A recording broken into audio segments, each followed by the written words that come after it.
Bienvenue à tous à cette deuxième journée de réveil. Ce soir, on va se poser la question. Pourquoi les premiers chrétiens étaient animés d'un si grand zèle? Qu'est-ce qui les poussait à être zélés comme ils l'étaient? Il fallait avoir du zèle pour avoir les souverains sacrificateurs, les scribes, les pharisiens, avoir même notre propre famille qui était contre eux. Qu'est-ce qui les animait? Comment ça se fait qu'ils pouvaient arriver à être aussi zélés? Et la réponse se trouve dans le livre des Actes, au 2e chapitre, de verset 46. Le livre des Actes, au 2e chapitre, de verset 46. On peut y lire. Ils étaient chaque jour tous ensemble, assidus au temple.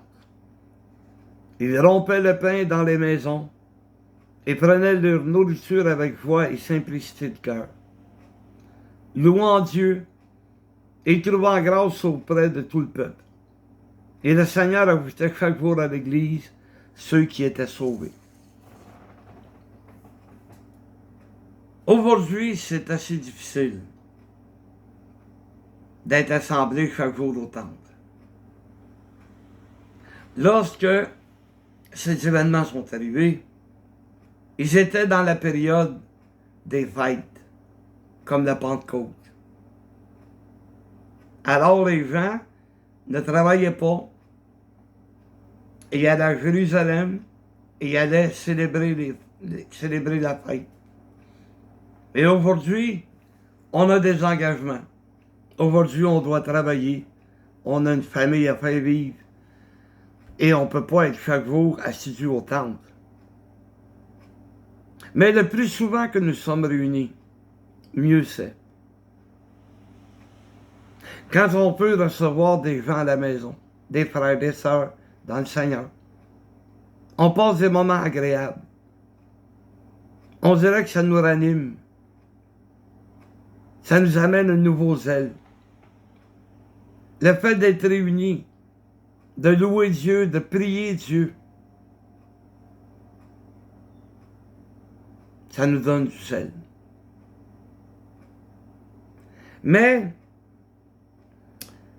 comme on l'a vu hier, il faut se réveiller. On fait un réveil dans ce but-là. Il faut se réveiller. Et ce soir, j'aimerais vous le dire, c'est un message que vous allez trouver dur, peut-être difficile à avaler, mais vous me connaissez, je parle avec vérité. Et non pas de moi-même, non pas de mon propre fond, mais je parle selon la parole de Dieu. Et on va voir dans le livre de Jacques, c'est au 4e chapitre, à partir du verset 7. Ouvrez grandes vos oreilles et laissez pénétrer la parole de Dieu dans vos cœurs.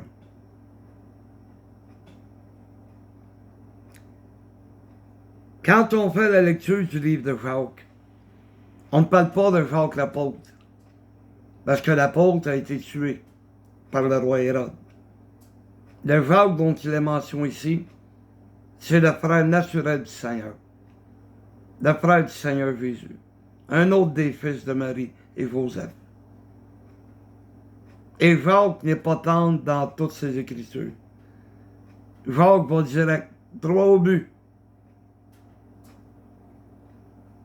Il nous montre de quelle manière servir Dieu.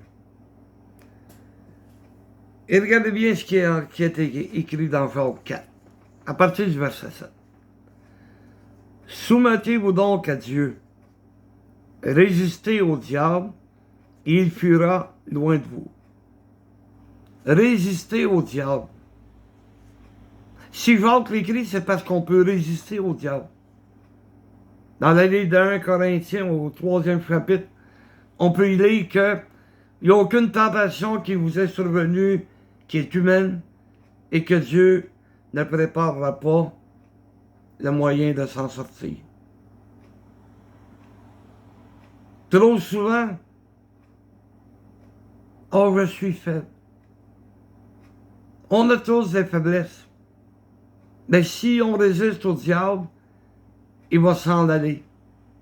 Il n'aime pas lorsqu'un chrétien est fidèle à Dieu. Lorsqu'un chrétien s'approche de Dieu. Il n'arrive pas à... Comment je pourrais expliquer? Il va fuir. Ça le dérange, ça le fatigue. Verset 8 qui dit, approchez-vous de Dieu, il s'approchera de vous. Nettoyez vos mains, pécheurs. Purifiez vos cœurs, âmes irrésolues. Approche-toi de Dieu, puis il va s'approcher de toi. Le problème, c'est qu'on s'éloigne de Dieu. On ne résiste pas au diable et on s'éloigne de Dieu. Ça peut être lentement, mais avec le temps, il va nous gagner. Avec le temps, il va nous éloigner de Dieu. Alors, Jacques qui nous conseille, approchez-vous de Dieu. Si le conseil, c'est pas ça se fait. Purifiez vos cœurs, âmes irrésolues. Bon. Un homme irrésolu, c'est une feuille au vent.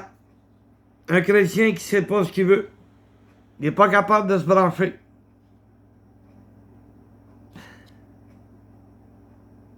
Tu ne peux pas servir 2 maîtres, nous a expliqué Jésus. Tu ne peux pas servir Dieu et servir le diable. Il faut se brancher. Nous sommes avec Dieu ou nous sommes contre Dieu. Contre Dieu, laisse le péché dans ta vie et tu vas être contre Dieu. Être avec Dieu, c'est de repousser le péché. C'est de s'approcher de Dieu.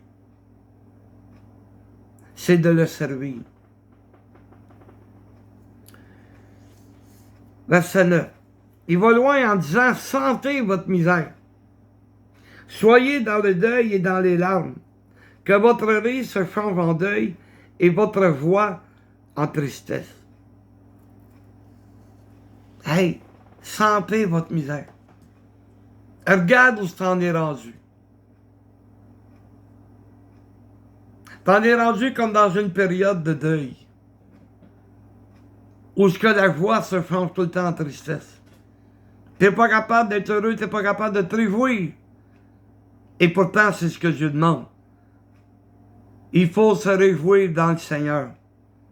Et pour se réjouir dans le Seigneur, il faut s'approcher de lui. C'est pas en étant éloigné que tu vas te réjouir.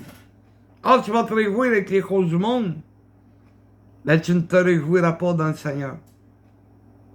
Il n'y a plus rien qui va exister pour toi.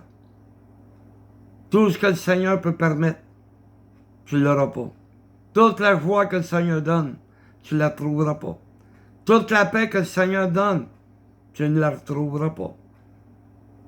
Il faut, premièrement, sentir notre misère, se repentir, aller vers Dieu. Et il va être auprès de nous. Et on va retrouver tout ce qui nous avait été donné au début. Cette joie d'être sauvé. Cette joie de lui appartenir.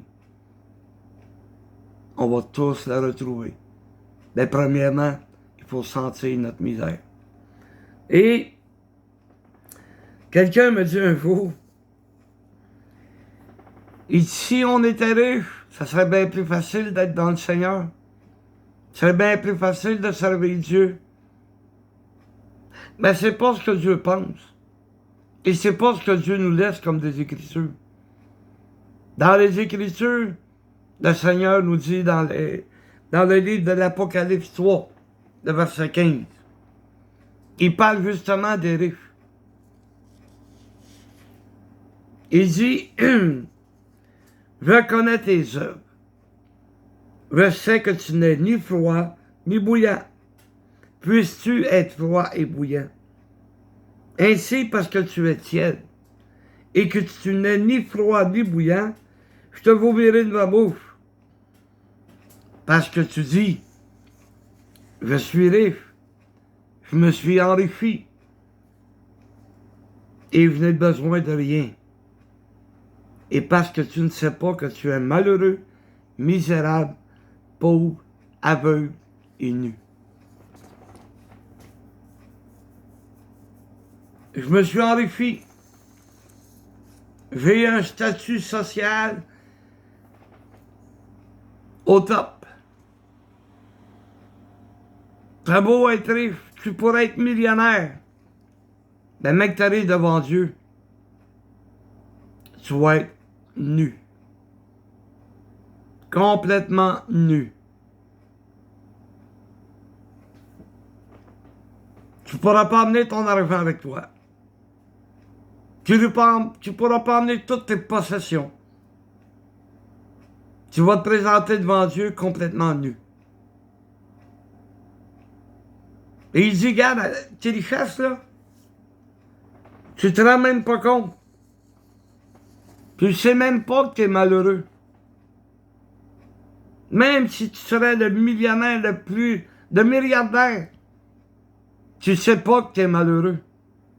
Tu ne le réalises pas.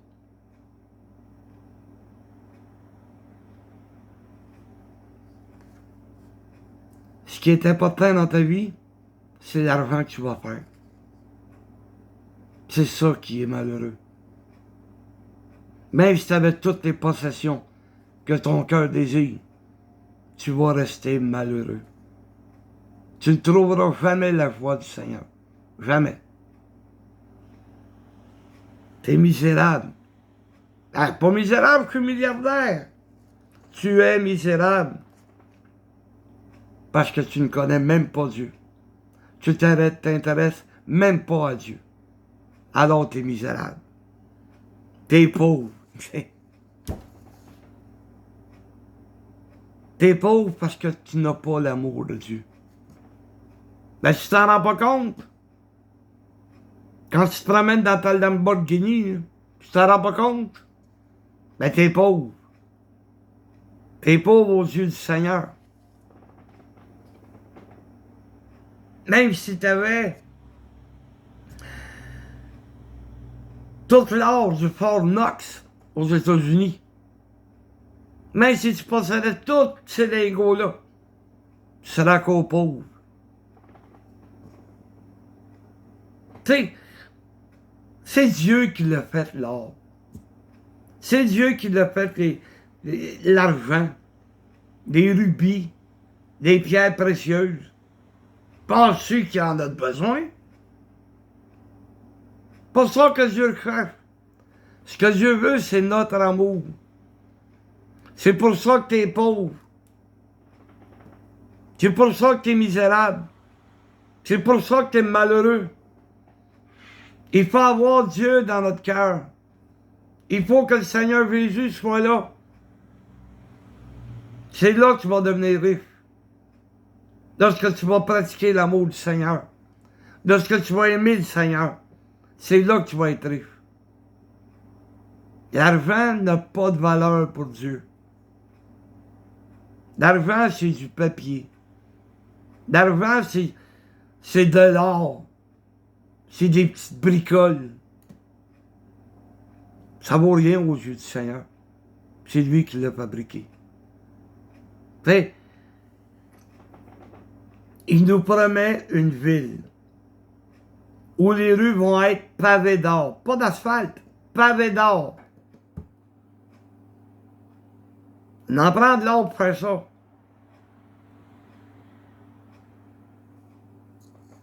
Parce que la Nouvelle-Jérusalem, là, au cas où vous ne le sauriez pas, prenez une carte des États-Unis. Mettez la Nouvelle-Jérusalem, c'est à peu près la même grandeur. Il y en a des routes aux États-Unis. Ben, les routes dans la Nouvelle-Jérusalem que Dieu prépare, ils vont être en or.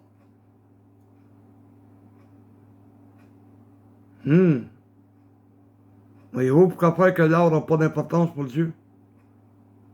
Pour lui, là, l'or, c'est comme un morceau de métal. C'est lui qui l'a fabriqué. C'est lui qui l'a créé. Alors même si tu avais toutes ces richesses que le monde peut t'offrir, si tu n'as pas l'amour du Seigneur, tu n'as rien. 1 Corinthiens 13. Si tu n'as pas l'amour, tu n'es rien. Absolument rien. C'est ça la vraie richesse. C'est d'avoir l'amour du Seigneur en nous. Avoir l'amour du Seigneur et la pratiquer. C'est ça la vraie richesse. Regarde une famille qui s'aime. Même s'ils n'ont pas les derniers gadgets, ils sont heureux pareil. Même s'ils n'ont pas toutes les bebelles que la technologie peut nous donner, ils vont être heureux pareil. Le plus beau compliment que j'ai reçu, c'était d'une nièce, une de mes nièces. Elle a dit, mon oncle Marcel, même s'il n'y avait rien qu'une tranche de pain, il serait heureux pareil, parce qu'il est avec sa famille. Parce que ma famille, c'est ce qu'il y avait de plus important. C'est ce qu'il y a de plus important encore aujourd'hui. C'est une maison, là, remplie de chicanes. Mais regarde, prenez l'exemple. Quelqu'un qui meurt et qui a beaucoup de richesses. Comme on dit l'expression, le diable pointe dans cette maison-là. Est-ce que chacun veut tirer la couverte? Chacun va avoir une part plus que l'autre. La plupart des grandes chicanes de famille, c'est à cause d'un testament. Fait que j'aime mieux avoir une maison, un logement, avec la paix, avec ma famille, avec un peu de nourriture, que d'avoir un château où ce qu'on pourrait même pas s'adresser la parole, parce qu'on se chicanerait. Non. L'amour du Seigneur, c'est ça qui n'a pas de prix. Ensuite de ça, après ça.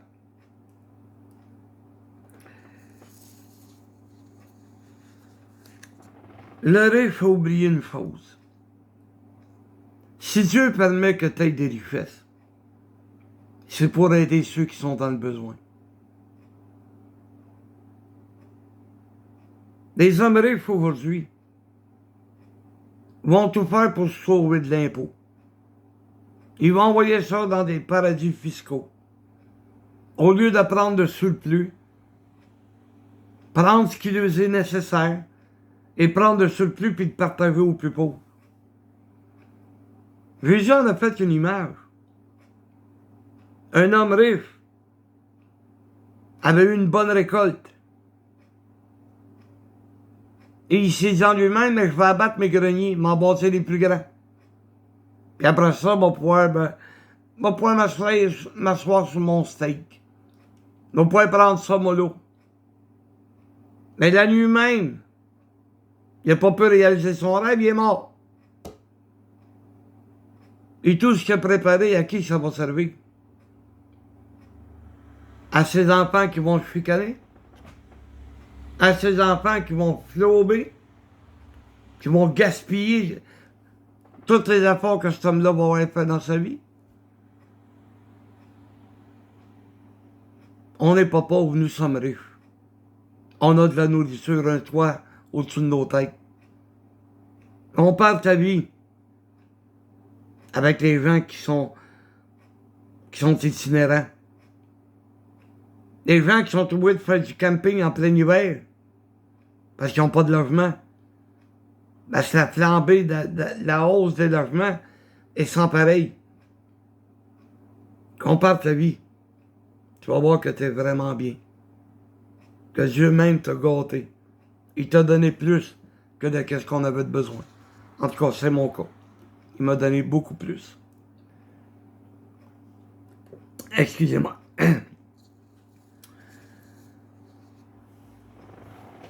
Alors, de quelle manière qu'on va pouvoir s'approcher du Seigneur? De quelle manière qu'on va pouvoir retrouver notre zèle? Je l'ai déjà dit, puis je le redis encore dans Éphésiens 6. Il est écrit que mettez pour chaussure à vos pieds le zèle que donne l'évangile de paix. Donc, l'évangile de paix, c'est elle qui nous donne le zèle. Ben, il y a aussi une autre manière. Si on peut dire ça dans 1 Timothée 2, le verset 8.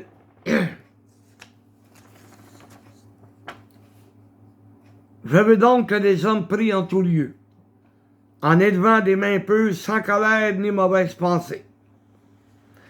C'est quoi avoir des mains pures? De quelle manière pour élever mes mains pures?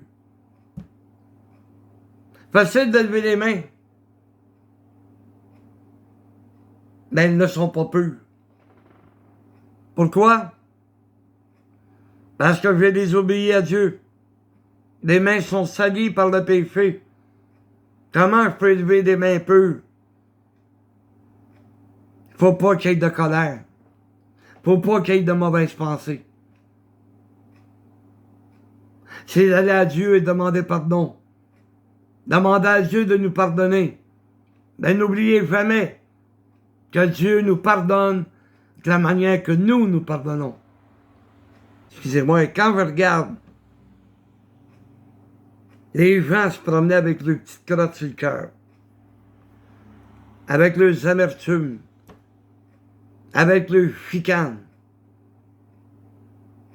ils n'auront pas les mains pures. Ils demandent pardon à Dieu, mais Dieu ne les pardonne pas. Parce qu'il pardonne de la manière que toi, tu pardonnes. Alors, réglons les différends entre nous. Comme ça, quand on va demander pardon à Dieu, ben Dieu va nous pardonner. Mais là, comme c'est là, il y a tellement de gens qui saillissent, qui se détestent, que même s'ils prieraient 24 heures sur 24, Dieu ne pardonnera pas. Tu sais, quand on dit aimer vos ennemis, là, la personne que tu détestes le plus au monde, es-tu prête à l'inviter à souper chez toi? Es-tu prête à l'inviter à prendre un café? Ah non, t'es pas capable de la sentir. Tu l'haïs, tu la détestes. Alors Dieu te pardonne de la même manière. Élever les mains pures. Avoir un cœur pur. C'est quoi d'avoir un cœur pur? Et la réponse se trouve dans Matthieu 15, le verset 19. Car c'est du cœur que viennent les mauvaises pensées, les meurtres, les adultères, les impudicités, les vols, les faux témoignages, les calomnies.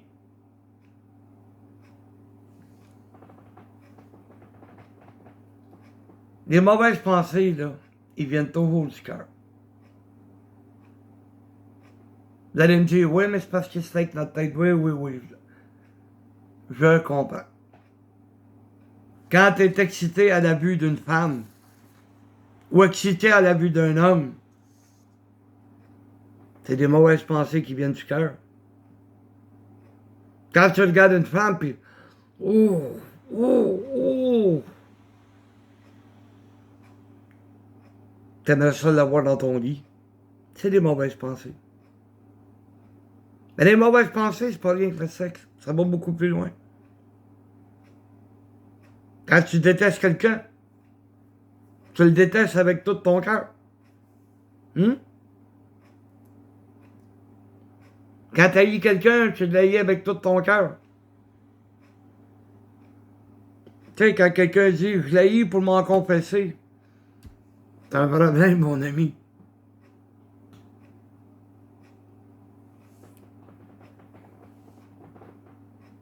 Les meurtres. Faut que tu sois rendu loin pour tuer quelqu'un. Faut que tu l'haïsses vraiment là, pour tuer quelqu'un. Mais le premier livre de Jean nous dit que si tu n'aimes pas ton frère que tu vois, tu es un meurtrier. C'est comme Caïn. Caïn, lui, il a agi. Caïn, il a tué Abel. Mais nous, si on déteste un frère, on déteste une sœur, on devient des meurtriers, nous aussi. Ne soyons pas des meurtriers.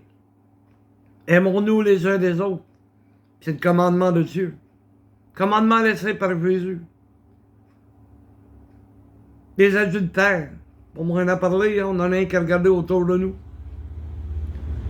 Les impudicités. Dans la même catégorie. On dit quelqu'un est pudique, c'est quelqu'un qui... Oh boy, attends un peu, là, je ne montrerai pas grand-chose de mon corps. Un impudique, lui, je m'amène tout nu. Bon, pas compliqué à comprendre, hein? Les vols. Bon, je suis pas un voleur, moi. Je n'ai jamais volé.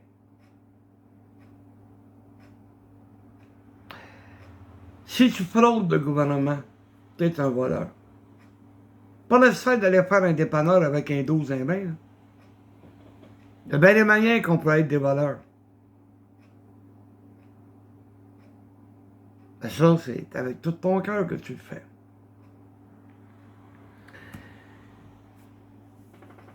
Les faux témoignages, les calomnies, ça va ensemble.